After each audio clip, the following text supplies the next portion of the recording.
France, la consommation d'eau s'élève à environ 150 litres par personne et par jour. C'est très important. Chose positive tout de même, 87% des Français sont attentifs à leur consommation d'eau.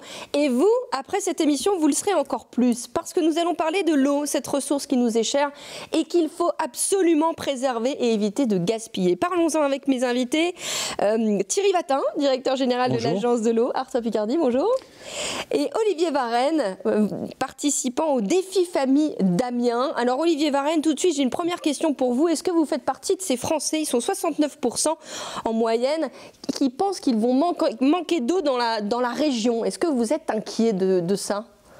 Bah oui, évidemment, on s'en rend compte de plus en plus fréquemment. C'est vrai qu'on a des alertes qui arrivent de partout, d'économiser l'eau sur les périodes sèches. Donc on est inquiet effectivement, mais on est sensibilisé de plus en plus. Et moi, je fais partie effectivement des gens qui maîtrisent, qui essayons de maîtriser en tout cas la consommation d'eau. C'est un bien précieux, c'est un bien très important. Il faut en jouir jusqu'à ce que ce soit possible. Bon, on entend à votre discours en effet que vous êtes déjà sensibilisé. Vous allez nous expliquer dans quelques minutes ce que vous avez fait dans le cadre de ce défi famille. Vous avez essayé de réduire finalement votre consommation, alors aussi bien d'eau, mais aussi les déchets, etc. On parlera spécifiquement de tout ce que vous avez fait pour l'eau.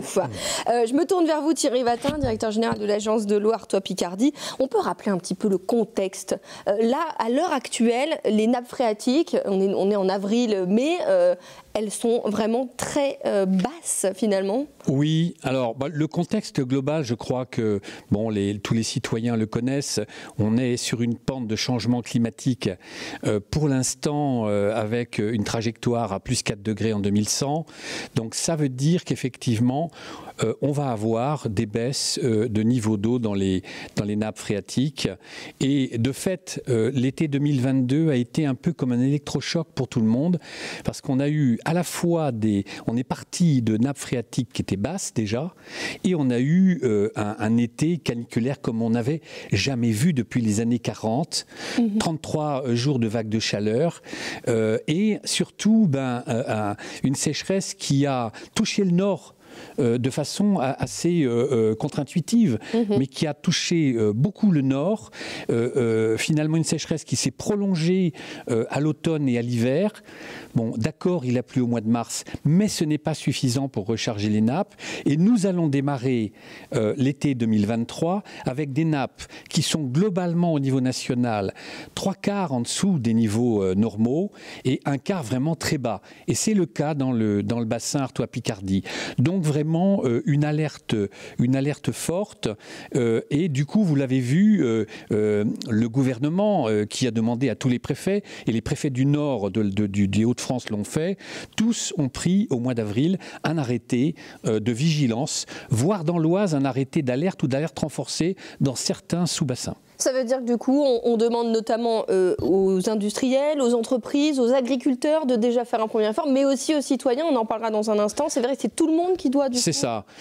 La vigilance, c'est un message envoyé à toute la population de dire « Soyez raisonnable avec l'usage de l'eau dans tous vos usages.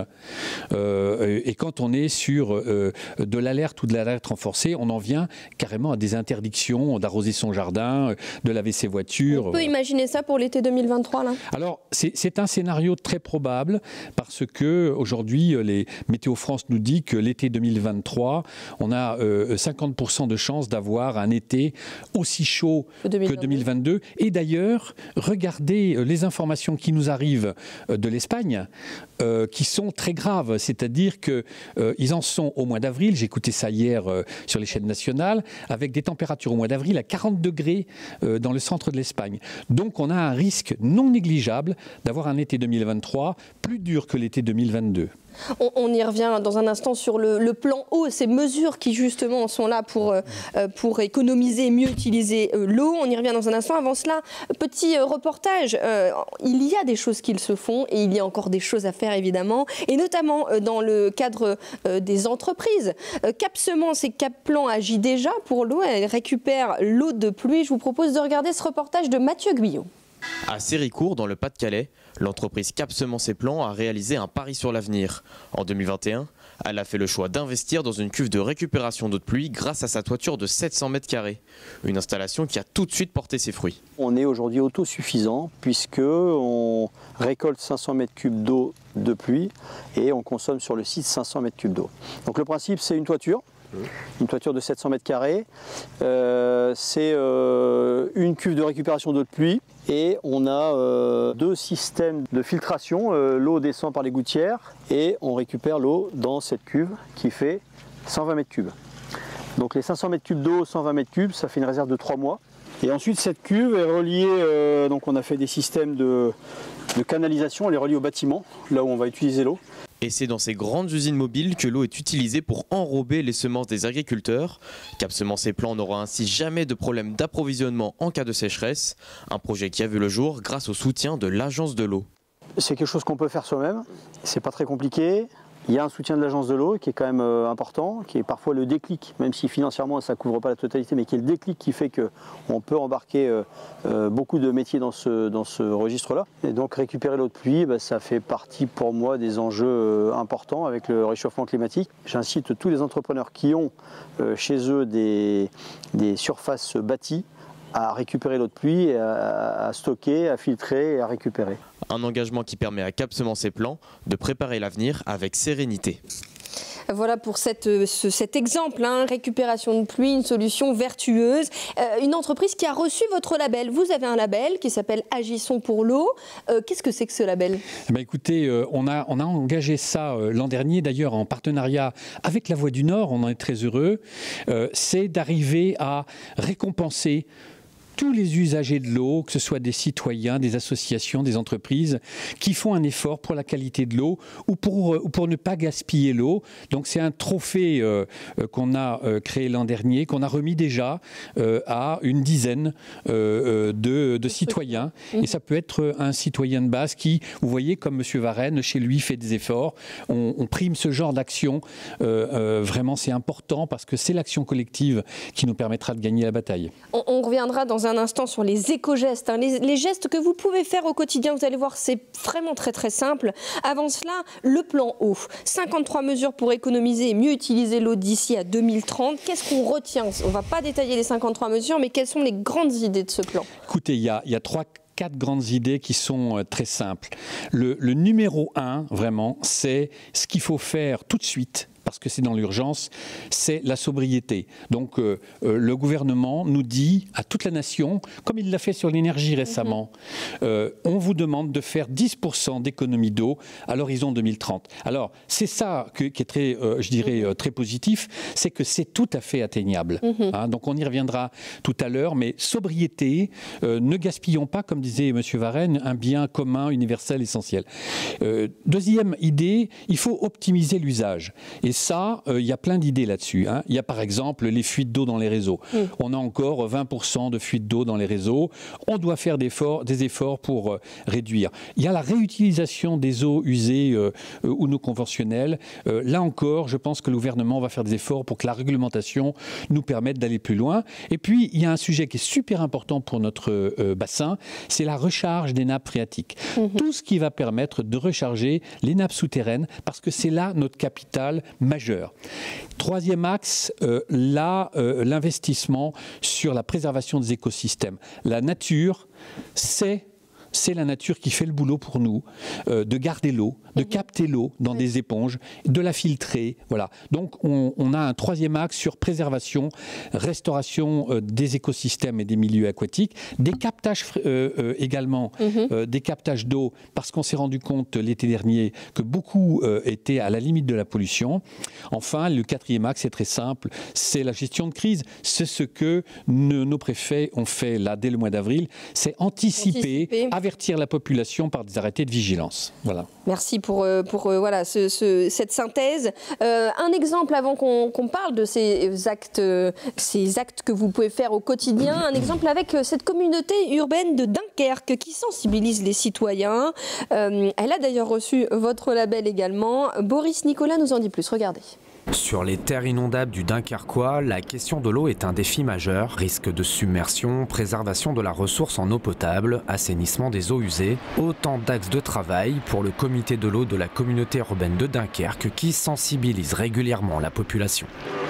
On essaie par plusieurs moyens donc, de toucher la population, de sensibiliser. Alors nous avons des outils d'éducation populaire comme cet espace. Nous avons également consacré une année à une exposition qui s'appelle Expo, donc à la Halle au Sucre. Mais nous avons également mis en place un programme qui s'appelle Éco-Gagnant, bon pour la planète, bon pour le porte-monnaie. Et donc nous mettons en place toute une série de mesures incitatives pour faire prendre conscience, mais non pas en culpabilisant. Le programme Éco-Gagnant prévoit des aides financières pour s'équiper en récupérateur d'eau de pluie ou en compteur d'eau connecté par exemple. Objectif, maîtriser sa consommation d'eau potable et réduire le gaspillage à l'heure du réchauffement climatique. Le territoire ne dispose pas d'eau potable en son sous-sol. Cette eau provient donc des nappes de la craie des monts de l'Audomarois. Il est donc majeur de la préserver, de respecter le cycle naturel de rechargement de la nappe et donc de faire en sorte que les consommations ne dérivent pas. Créé il y a 2 ans, le comité de l'eau coordonne les actions de la communauté urbaine de Dunkerque, du syndicat de l'eau et de ses partenaires. Des actions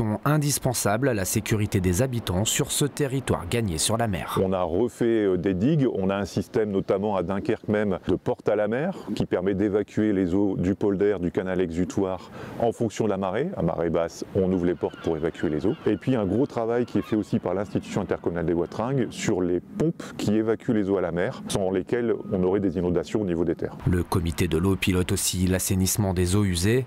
10 stations d'épuration comme celle de Coudekerque-Branche garantissent la qualité des eaux de baignade du littoral dunkerquois.